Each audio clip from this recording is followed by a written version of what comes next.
عن عبد الله بن عمرو رضي الله عنهما قال قال رسول الله صلى الله عليه وسلم أربع من كن فيه كان منافقا خالصا ومن كانت فيه خصلة منهن كانت فيه خصلة من النفاق حتى يدعها إذا اؤتمن خان وإذا حدث كذب وإذا عاهد غدر وإذا خاصم فجر رواہ البخاری و مسلم۔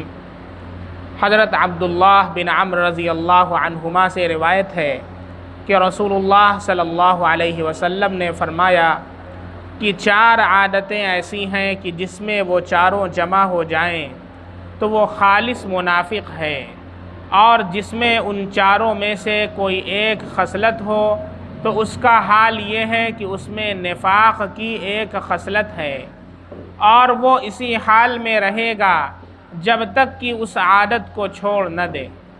وہ چاروں عادتیں یہ ہیں کہ جب اس کو کسی امانت کا امین بنایا جائے تو اس میں خیانت نہ کرے، اور جب باتیں کریں تو جھوٹ نہ بولے تو اس میں خیانت کرے، اور جب باتیں کریں تو جھوٹ بولے، اور جب عہد معاہدہ کرے تو اس کی خلاف ورزی کرے، اور جب کسی سے جھگڑا اور اختلاف ہو تو بد زبانی کرے۔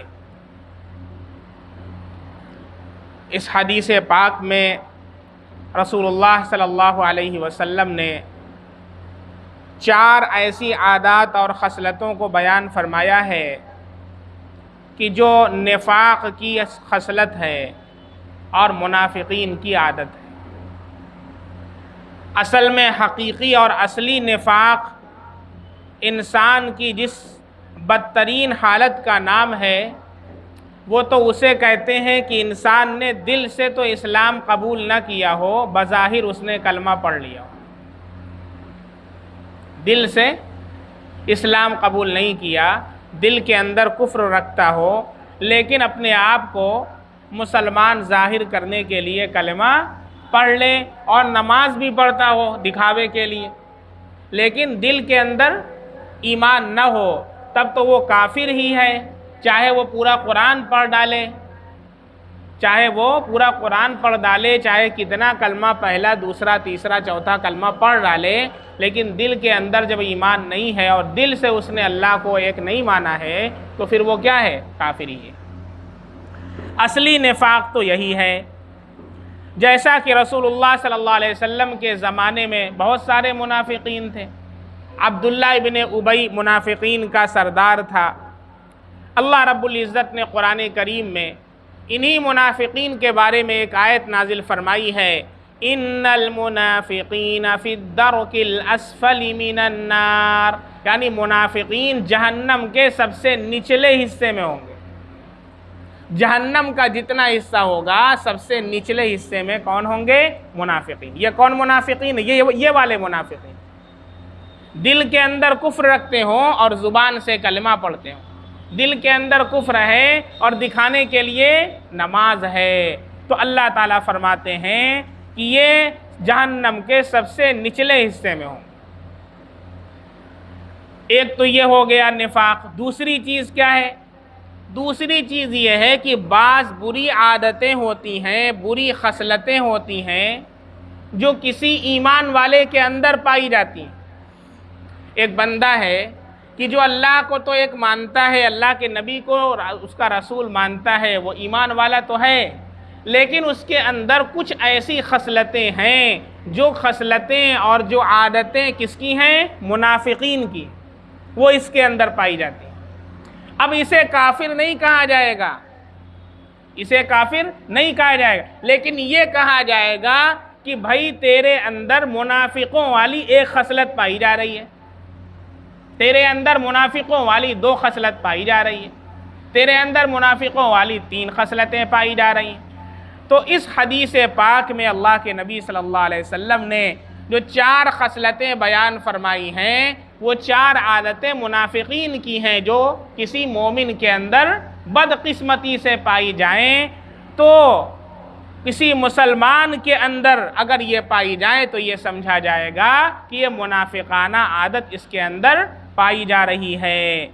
اور اگر کسی میں بدبختی سے منافقوں والی ساری عادتیں جمع ہو جائیں تو سمجھا جائے گا کہ وہ شخص اپنی سیرت میں پورا منافق بن چکا ہے۔ تو بہرکیف نفاق کی دو قسمیں ہیں، ایک تو حقیقی نفاق جو کفر سے بدتر ہوتا ہے اور اس کی سزا جہنم کا سب سے نچلا درجہ ہے، اور ایک نفاق کی خصلت کا پایا جانا۔ تو نفاق کی جب خصلت پائی جائے گی تو یہ کہا جائے گا کہ اس کے اندر نفاق کی خصلت پائی جا رہی ہے، اور اگر حقیقی نفاق ہے تب تو وہ کفر سے بدتر اس کی سزا ہے۔ تو یہ اس حدیث پاک میں اللہ کے نبی صلی اللہ علیہ وسلم نے 4 خصلتیں بیان فرمائی ہیں۔ سب سے پہلی خصلت یہ ہے کہ جب اس کے پاس کوئی امانت رکھی جائے تو کیا کرے؟ امانت میں خیانت کرے۔ اب امانت رکھی جائے تو خیانت کرے کا مطلب کیا ہے؟ ایک تو سادہ سا مطلب ہے کہ کسی نے آپ کے پاس اپنا سامان رکھا ہے تو آپ اس کو کھول کر کے نہ دیکھیں، پیک ہے تو پیک رہنے دیں، یا یہ کہ اس کے اندر سے کچھ استعمال نہ کریں، اس کے اندر سے کچھ اپنے لیے کچھ فائدہ نہ اٹھا لیں۔ اسی طریقے سے یہ بھی ہے کہ اگر کسی نے کوئی اپنی بات راز کی آپ سے کہہ دی ہے تو وہ آپ کے پاس امانت ہے، اس کا کسی اور سے تذکرہ نہ کریں، یہ بھی خیانت ہے۔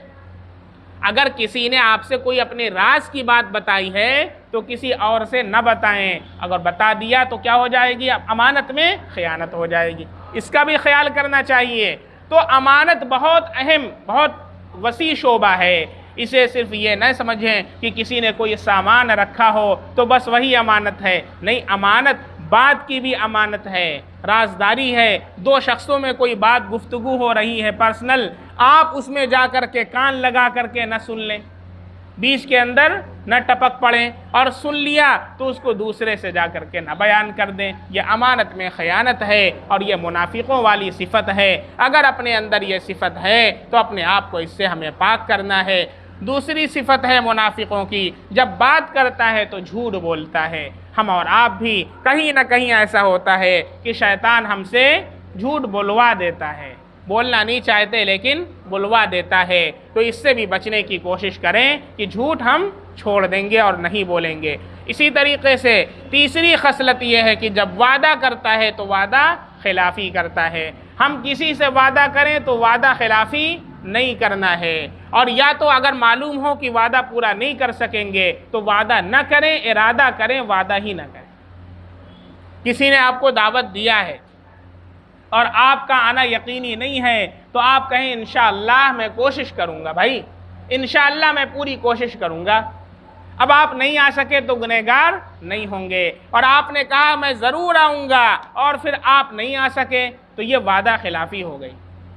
کسی شخص کو آپ نے بلایا اور وہ آیا، آپ کا انتظار کیا، آپ کی میٹنگ ہے، اور آپ موقع پر نہیں پہنچے، نہ آپ نے انفارم کیا، الا یہ کہ کوئی ایسی جو ہے بہت کوئی ایسا امر لاحق ہو گیا، ایکسیڈنٹ ہو گیا، یا گھر میں کسی کی بہت زیادہ طبیعت خراب ہو گئی اور آپ کو بتانے کا بھی موقع نہ ملا، تو اللہ تعالیٰ آپ کو معذور سمجھیں گے۔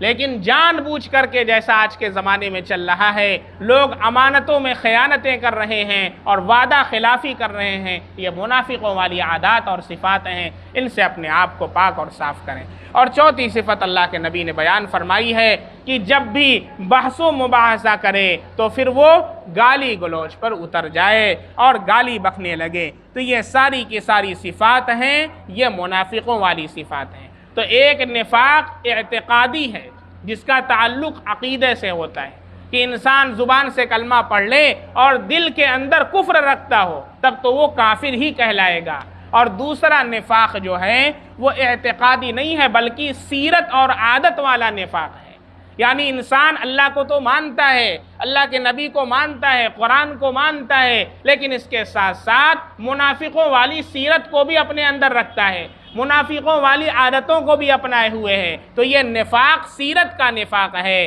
تو اپنے آپ کو ہمیں عقیدے کے نفاق سے بھی پاک کرنا ہے اور سیرت اور خصلت اور عادت کے نفاق سے بھی اپنے آپ کو ہمیں پاک کرنا ہے۔ اللہ کے نبی صلی اللہ علیہ وسلم نے یہ 4 صفات اس لیے بیان فرمائی ہیں کہ عام طور پر یہ بندوں کے اندر پیش آتی ہیں، اس لیے ہمیں ان سے اپنے آپ کو بچانا ہے۔ آگے آ جائیں۔ عن ابی ہریرہ رضی اللہ عنہ قال قال رسول اللہ صلی اللہ علیہ وسلم من مات ولم يغزو ولم يحدث به نفسه مات على شعبة من نفاق رواہ مسلم۔ حضرت ابو ہریرہ رضی اللہ عنہ سے روایت ہے کہ رسول اللہ صلی اللہ علیہ وسلم نے فرمایا کہ جو شخص اس حال میں مرا کہ نہ تو اس نے کبھی جہاد کیا اور نہ اپنے جی میں اس کی تجویزیں سوچیں اور تمنا کی، تو وہ نفاق کی ایک صفت پر مرا۔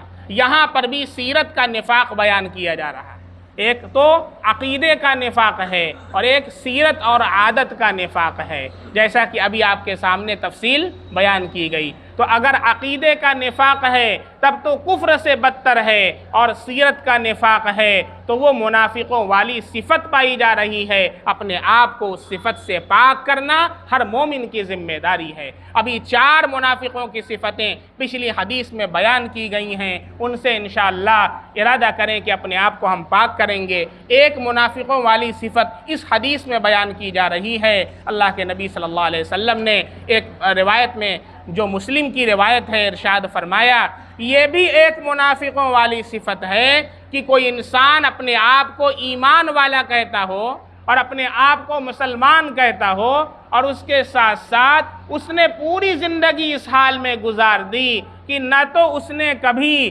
اللہ کی راہ میں جہاد کیا اور نہ ہی جہاد کا شوق اس کے دل کے اندر پیدا ہوا، نہ جہاد کی تمنا اس کے دل کے اندر پیدا ہوئی۔ بہت سے لوگ تو موت سے اتنا ڈرتے ہیں کہ وہ اپنے چارپائی کے اندر گھس کر کے اللہ تکبیر اللہ اکبر کا نعرہ لگاتے ہیں، اتنے بدترین ٹائپ کے وہ ڈرپوک ہوتے ہیں۔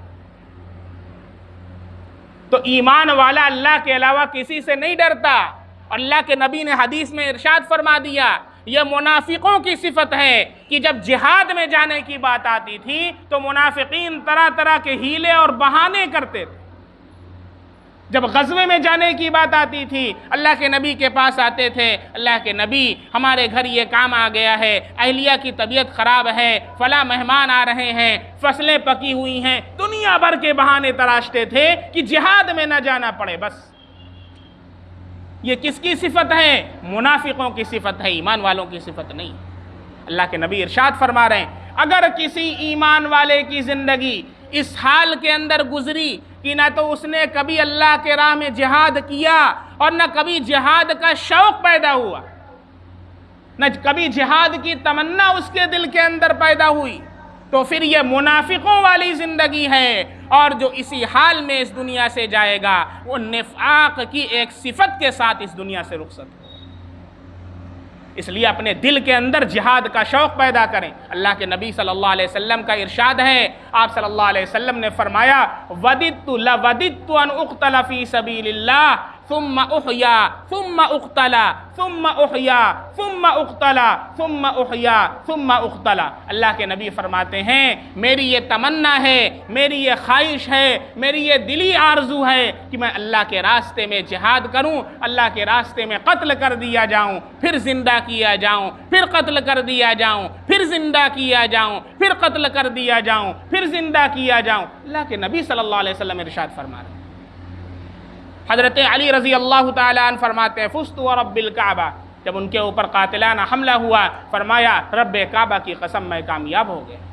حضرت عمر فاروق رضی اللہ تعالیٰ عنہ پوری زندگی اللہ سے دعا کرتے تھے، پوری زندگی اللہ سے دعا کرتے تھے، 2 چیزوں کی دعا مانگی، اللہم ارزقنا شہادتا فی سبیلک واجعل موتی ببلد رسولک، اے اللہ مجھے اپنے راستے کی شہادت عطا فرما اور مجھے اپنے رسول کے شہر میں موت عطا فرما۔ اللہ نے دونوں دعائیں قبول فرمائی ہیں، اور اللہ نے ابو لولو جو مجوسی تھا، اللہ نے اس کے ذریعے سے حضرت عمر رضی اللہ عنہ کی شہادت ہوئی ہے، اور مدینہ رسول اللہ کے نبی کے شہر کے اندر جو ہے شہادت عطا ہوئی۔ تو یہ شہادت تو یہ مومن کی معراج ہے۔ اگر کوئی مومن اتنا ڈرپوک ہے اور اس کے دل کے اندر اتنا خوف طاری ہے تو اس کے اندر نفاق کی صفت پائی جا رہی ہے، منافقوں والی صفت پائی جا رہی ہے۔ اپنے آپ کو اس صفت سے پاک کریں، اللہ کے سامنے روئیں اور گر گڑائیں کہ اللہ مجھے نفاق کی صفت کے ساتھ اس دنیا سے نہ اٹھا، اے اللہ مجھے کامل ایمان کی صفت عطا فرما۔ عن انس رضی اللہ عنہ قال قال رسول اللہ صلی اللہ علیہ وسلم تلك صلاة المنافق يجلس ويرقب الشمس حتى إذا اصفرت وكأنت بين قرني الشيطان قام فنقر أربعا لا يذكر الله فيها إلا قليلا رواہ مسلم۔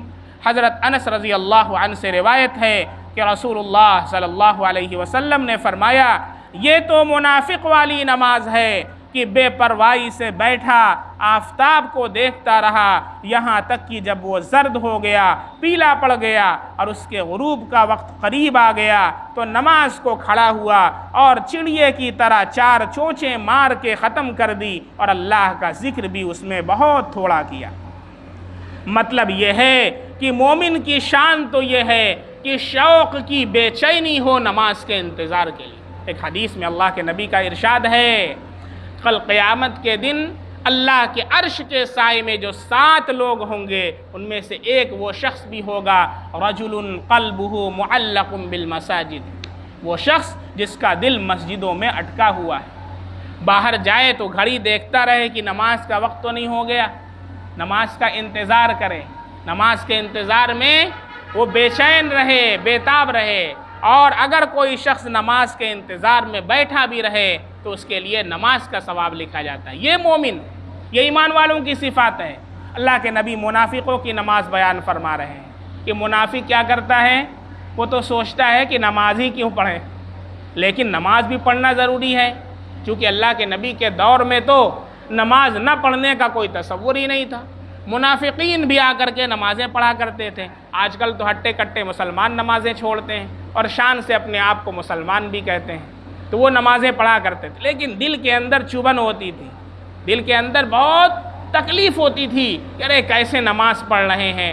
تو وہ گویا کہ اللہ کے نبی نے ایک مثال سے اس کو واضح فرمایا کہ سورج کے ڈوبنے کا انتظار کر رہا ہے، عصر کا وقت ہو گیا، عصر کا وقت ہو چکا ہے، اب وہ بیٹھا سورج کو دیکھ رہا ہے، ارے ابھی ٹائم ہے، ارے ابھی تو بہت ٹائم، اور سورج پیلا پڑ گیا، زرد ہو گیا، اب اٹھا ہے وہ نماز پڑھنے کے لیے، بڑے دل نہیں چاہ رہا ہے اندر سے، بس کسی طریقے سے کوئی بوجھ جیسے اتار کے پھینک دیں اسی طریقے سے 4 چونچیں چڑیے کی طرح اس نے مار لیں، اللہ کا ذکر بھی تھوڑا سا کیا اور بس نماز ہو گئی۔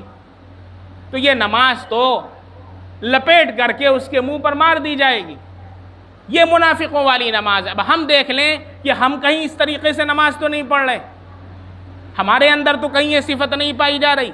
جب بھی قرآن پڑھیں یا حدیث پڑھیں تو اپنے آپ کو سامنے رکھیں، کبھی یہ نہ سوچیں کہ یہ تو فلاں کے بارے میں بیان کیا جا رہا ہے، یہ تو عام مسلمانوں کے بارے میں کیا جا رہا ہے، یہ تو ڈھکا کے بارے میں کیا جا رہا ہے۔ کبھی زندگی میں آپ کو کوئی فائدہ نہیں ہوگا۔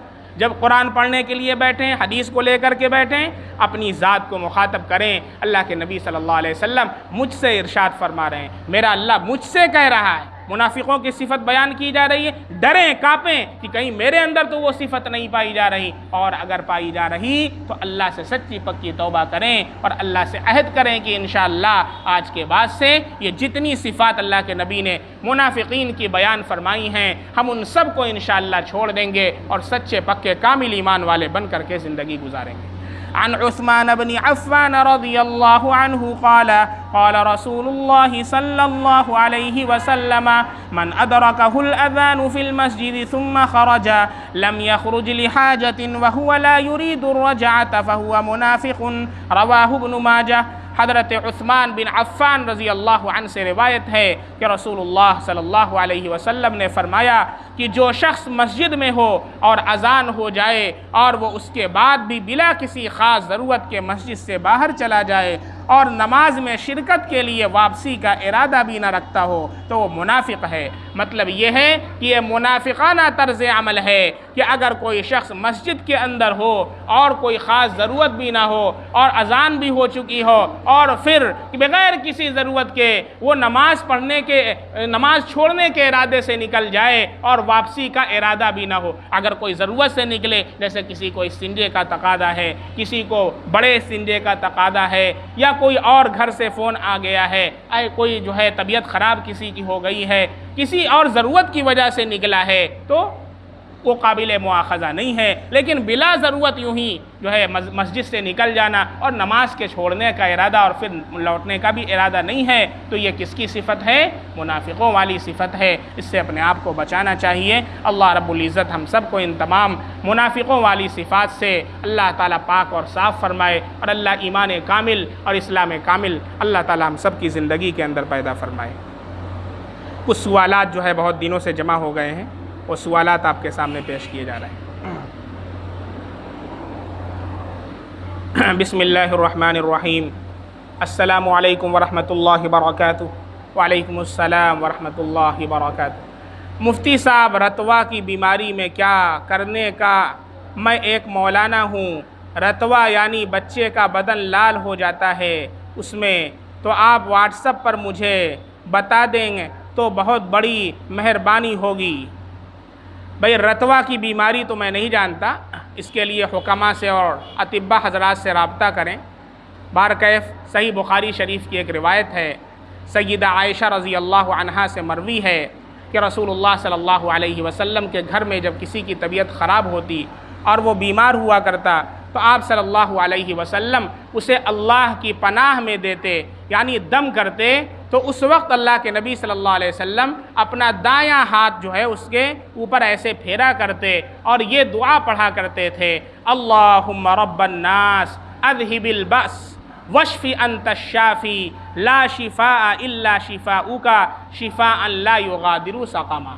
اس کو پڑھ کر کے جو بھی گھر کے اندر بیمار ہو اس کے اوپر آپ ہاتھ بھی پھیرتے اور یہ دعا پڑھ کر کے آپ دم کیا کرتے۔ اسی طریقے سے ایک دوسری روایت کے اندر ہے، جو کوئی کسی بیمار کے پاس جائے اور 7 مرتبہ یہ کلمات پڑھے، سوائے موت کے اللہ ہر بیماری سے شفا عطا فرما دیں گے۔ اسأل اللہ العظیم رب العرش العظیم ان یشفیک، 7 مرتبہ پڑھنا ہے۔ جب کسی بیمار کے پاس جائیں تو 7 مرتبہ یہ کلمات پڑھیں، اللہ کے نبی نے فرمایا سوائے موت کے اللہ ہر بیماری سے شفا عطا فرما دیں گے۔ السلام علیکم ورحمۃ اللہ وبرکاتہ۔ وعلیکم السلام ورحمۃ اللہ وبرکاتہ۔ میرا ایک سوال ہے، گزارش کے ساتھ کہ شوہر کا نام اور میرا نام پردے میں رکھا جائے۔ جی بالکل، آپ کا نام پردے میں رکھا جائے گا۔ ہمارے ایک دوست ہیں، جماعت کے ساتھی ہیں، وہ بتا رہے تھے رمضان کے بعد جو 6 روزے ہیں شوال کے، اس میں عورتیں وہ روزے رکھ سکتی ہیں جو رمضان میں چھوٹ جاتے ہیں ماہواری کی وجہ سے، کیا ایسا کرنا درست ہے؟ دیکھیں بھائی، نفل کا جو روزہ ہے شوال کا، یہ نفلی روزہ ہے، اس کی الگ حیثیت ہے اور قضا روزے کی حیثیت الگ ہے۔ اگر نفلی روزے کے اندر آپ قضا روزے کی نیت کریں گی تو قضا روزے کا جو ہے وہ روزہ ہوگا، نفلی روزہ نہیں ہوگا، وہ ایک ہی ہوگا۔ آپ اگر نفلی روزے کی نیت کریں گی تو نفلی روزہ ہوگا، آپ اگر قضا روزے کی نیت کریں گی تو قضا کا روزہ ہوگا، اور اگر دونوں نیت کر لیں گی تو قضا کا ہوگا، نفلی نہیں ہوگا۔ اور مسئلہ مفتیان کرام سے پوچھا کریں۔ میں اپنے جماعت کے احباب سے بھی کہتا ہوں کہ آپ حضرات بھی مسائل نہ بتایا کریں۔ اسی لیے جب وہ 6 نمبر میں بات آتی ہے علم اور ذکر کی، تو علم کے جو اس کے اندر 3 چیزیں ہیں، اس میں یہ کہا جاتا ہے کہ فضائل والا علم فضائل کی کتابوں سے حاصل کیا جائے اور مسائل والا علم علماء سے پوچھا جائے۔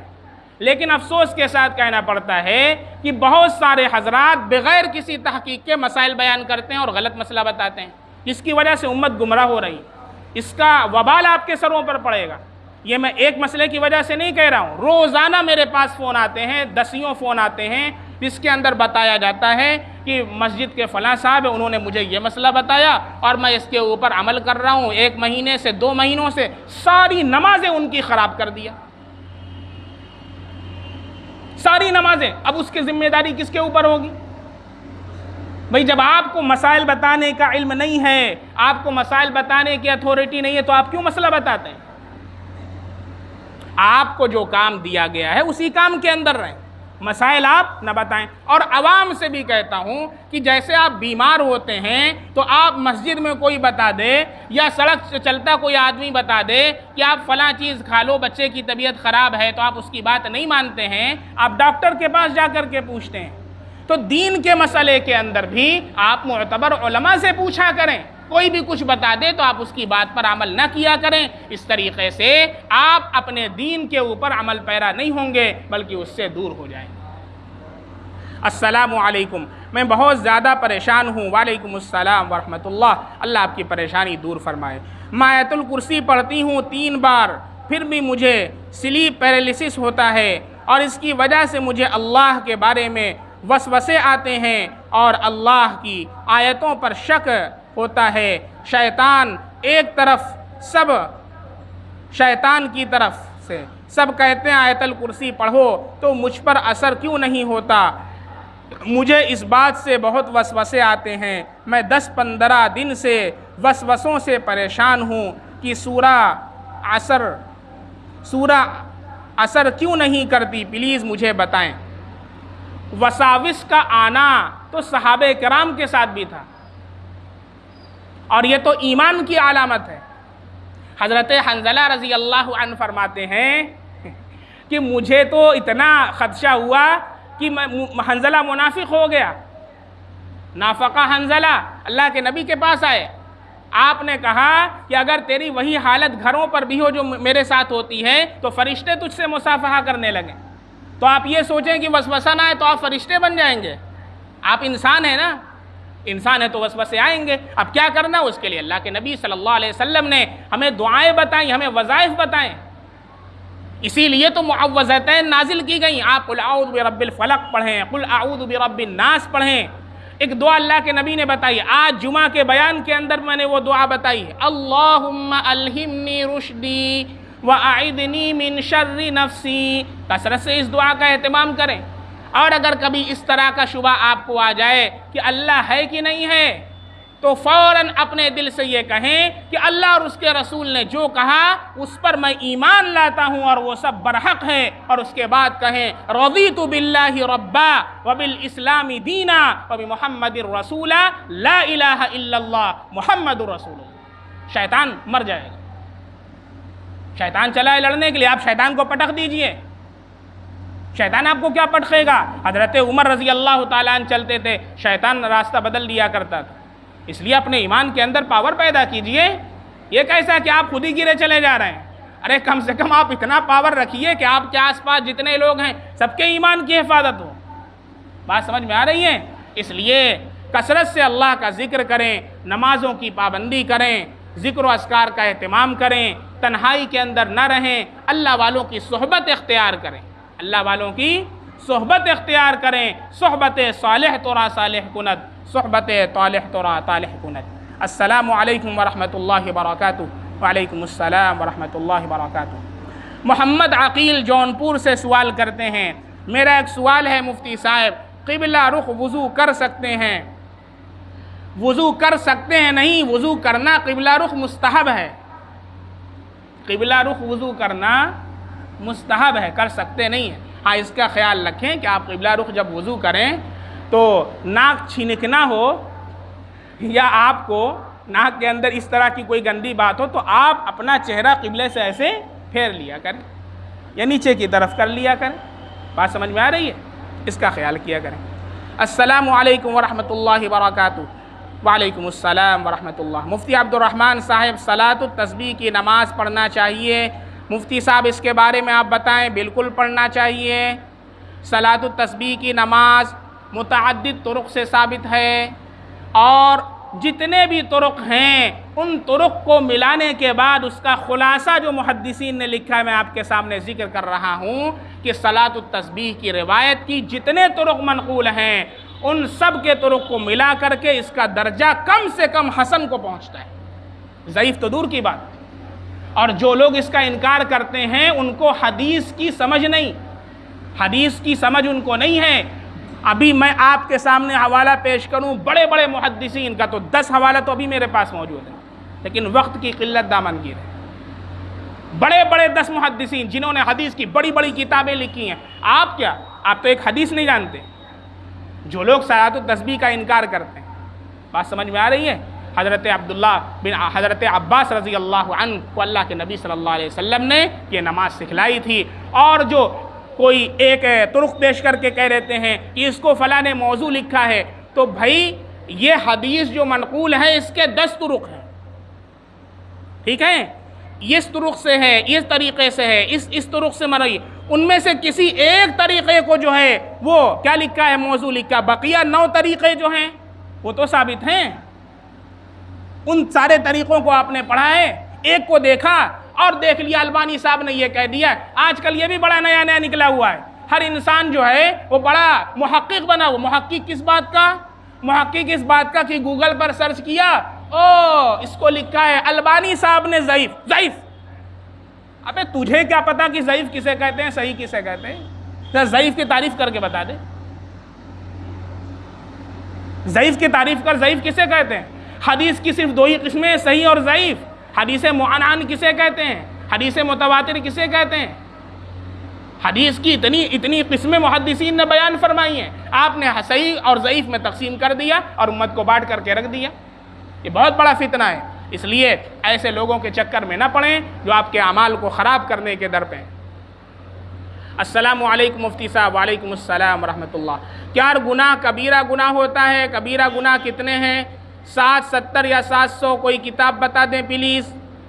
وعلیکم السلام ورحمۃ اللہ۔ دیکھیں، کبیرہ گناہ کی تعریف یہ ہے کہ جس کے اوپر قرآن کریم میں کوئی وعید بیان کی گئی ہو، یا اس کے اوپر لعنت ہو، یا جو ہے کسی صغیرہ کو انسان یہ سمجھ کر کے بار بار کرے کہ صغیرہ ہی تو ہے، تو بھی وہ کبیرہ بن جاتا ہے۔ اور کبیرہ کی سارے علماء کرام نے متفقہ طور پر یہ بات لکھی ہے کہ کوئی تعداد متعین طور پر ثابت نہیں ہے، اس لیے اس کو محدود نہیں کیا جا سکتا ہے۔ یہی مستند قول ہے۔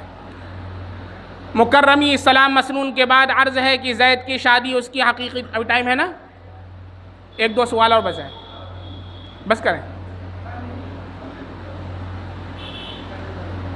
ہاں 2 3 سوال اور۔ زید کی شادی اس کی حقیقی خالہ کی بیٹی سے ہوئی ہے، اس کی 2 اولاد یعنی ایک بیٹا 6 سال کا اور ایک بیٹی 4 سال کی ہیں۔ زید اس وقت سعودیہ میں ہے، اس کی بیوی دونوں بچوں کے ساتھ اپنے میکے میں رہتی ہے۔ زید ان کو ماہانہ خرچ نان و نفقہ نہیں دیتا ہے۔ زید کی بیوی کے پاس سونا چاندی یا نقدی اتنی نہیں ہے کہ وہ صاحب نصاب ہو۔ ان حالات میں کیا زید کا والد اپنی اس بہو کو جو اس کی اپنی بیوی کی حقیقی بہن کی حقیقی بیٹی ہے زکوٰۃ کی رقم دے سکتا ہے؟ بالکل دے سکتا ہے۔ جب اپنی بہن کو دے سکتا ہے تو بہن کی بیٹی کو کیوں نہیں دے سکتا ہے؟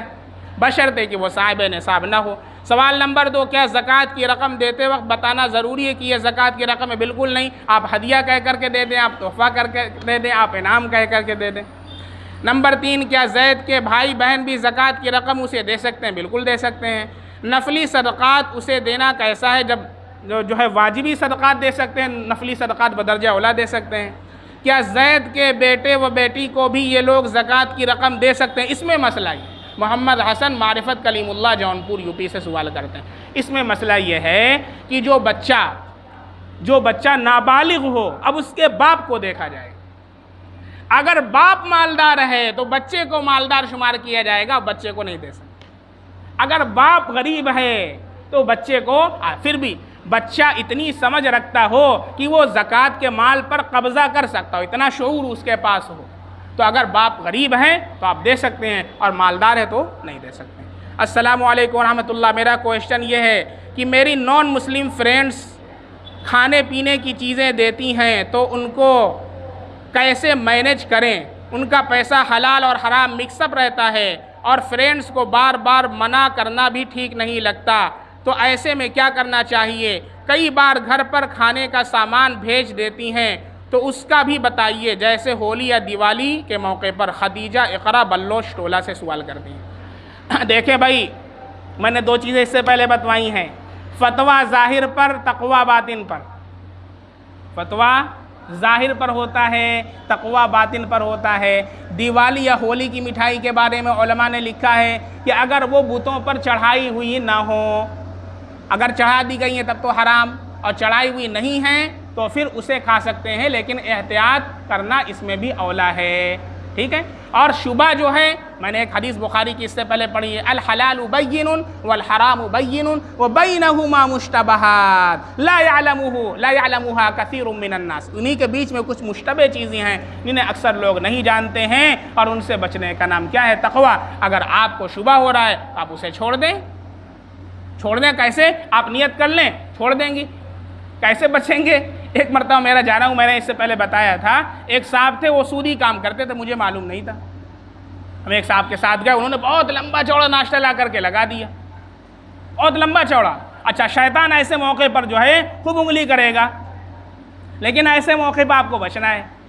اور بات پہ انہوں نے کہہ دیا کہ بینک سے سود لیتے ہیں، اسی تو ہمارا خرچ چلتا ہے اور پیسہ جمع ہے۔ ہم نے کہا اب کیسے کیا کریں؟ سامنے سارا سامان رکھا ہوا ہے، اب وہ صاحب کھا رہے، میں بیٹھا ہوا ہوں، میں سوچ رہا ہوں اللہ تعالیٰ بچا لے، اب کیا کروں؟ اللہ سے مانگیے پہلے تو۔ حضرت یوسف علیہ السلام نے بچنا چاہا تو اللہ نے بند دروازوں کو کھول دیا۔ مسئلہ یہ ہے کہ ہم پہلے بچنا ہی نہیں چاہتے ہیں، تو اللہ کیسے راستہ نکالیں گے؟ پہلے نیت کیجیے، اللہ تعالیٰ راستہ نکالیں گے۔ پھر اللہ تعالیٰ نے میرے دل کے اندر ایک جملہ ڈال دیا، ایک تدبیر ڈالی۔ میں نے کہا ارے آپ لیجئے، میں نے کہا میرا روزہ ہے، اور میں نے امساک لغوی مراد لیا۔ میں نے اس سے پہلے بتایا نا، صوم کا دو معنی، ایک صوم کا معنی الامساک عن الاکل والشرب والجماع، تھوڑی دیر کے لیے بھی، جیسے میں بیان کر رہا ہوں، میں کھانے پینے سے رکا ہوا ہوں تو لغت کے اعتبار سے میرا روزہ ہے، اور میرا یہ کہنا درست ہے میرا روزہ ہے۔ ہاں، شریعت کے اصطلاح میں روزہ اسی کو کہتے ہیں جو صبح صادق سے لے کر کے غروب آفتاب تک کا ہو۔ تو حرام سے بچنے کے لیے ایسی تعویل آپ کر سکتے ہیں، شیعوں والا تقیہ نہ کریں، حرام سے بچنے کے لیے کر رہا ہوں نا۔ اور اس کی بہت سی مثالیں موجود ہیں صحابہ کرام کی زندگیوں میں، آپ دیکھیں اللہ کے فضل سے میں بچا، اللہ تعالیٰ نے بچا لیا۔ تو آپ بچنا چاہیں گے تو بچ جائیں گے انشاءاللہ۔ بس کریں، ایک دو سوال اور بچا ہوا، چلیے اب بھائی زیادہ ہو جائے گا، چلیے وقت زیادہ ہو گیا۔ سبحان اللہ بحمدہ، سبحانک اللہم